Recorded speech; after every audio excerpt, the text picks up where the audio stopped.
This is Rabbi Felix Halpern with the great privilege of sharing with you my journey into heaven and what heaven means to us, not only as believers, but what eternity holds for us.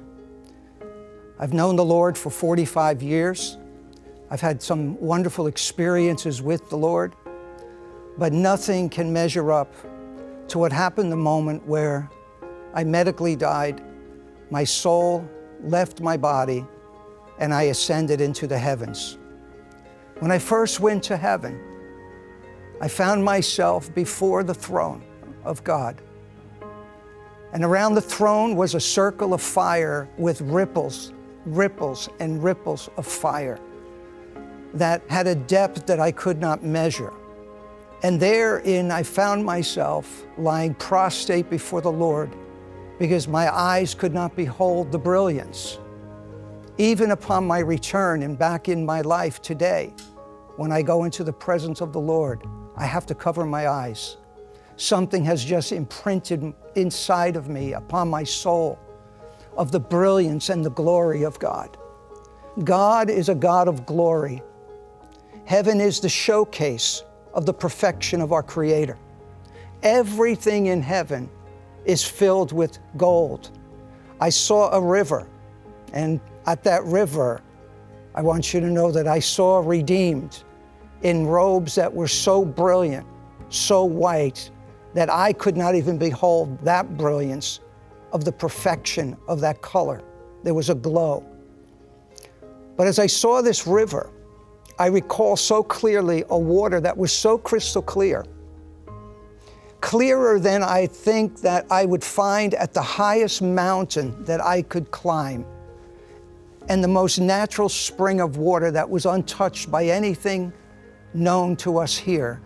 It was clearer. In fact, the water seemed to be life-giving in of itself. As I looked at the riverbed, they sparkled with gemstones, brilliant stones, precious stones and semi-precious stones. I was in awe of that, especially for myself. It had meaning. Before my full-time call to the Lord, I spent many years in the diamond and gold industry, handling the most precious diamonds and rubies and pearls and gold bars that weighed 400 ounces and more, worth a fortune in our worldly standards. And do you know that the stones in heaven that lied on the bottom of that riverbed, whether it was the lapis lazuli that I remember that had a blue that I have never ever experienced in my life, the brilliance of those sparkling stones have no comparison. They're incomparable to anything that I have ever seen. And I saw, again, as I said, the redeemed. What was interesting about the redeemed, they were talking. There was something about their voice that had a deep resonance. It had a commanding, a certain confidence, a certain conviction about them. I thought about that, and I said, of course, they live in truth. They live fully in a state of truth, a knowledge. Years ago, the Lord spoke to my heart that He was bringing me back to the calling to our people, the Jewish people. At 3 a.m., the Lord spoke into my left ear and said something very simple. I am bringing you back to your people. I referenced that because it was the same tone, the same depth, the same authority that the Lord spoke into my left ear, and the same authority that I witnessed of the redeemed.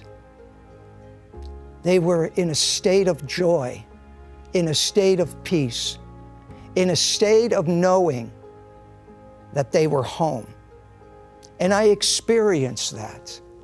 The object of death itself is something that was what I like to compare to as beautiful as birth, which sounds strange, doesn't it? But I can only say that when my soul left my body and literally stepped out of my physical frame, it literally stepped up and walked out and rose like I was getting up from a night's sleep. Or I think of it, it'd be like I'm leaving the hotel room to go to another place. Everything is congruent, consistent with the creative hand of our God. And I saw mountains that ascended into the canopy of blue. And can I tell you something about the blue? The blue to me was like a rainbow all together in an iridescent glow that had a tone to it and a hue to it that is, again, something I have never seen in my life. And I saw the mountains ascend into a canopy that had no limit. Heaven has streets of gold. The gates I saw said the place, it said truth and righteousness. Gates of pearl. I've never seen pearl like that. And a foundation of gold throughout, and gemstones and precious stones throughout.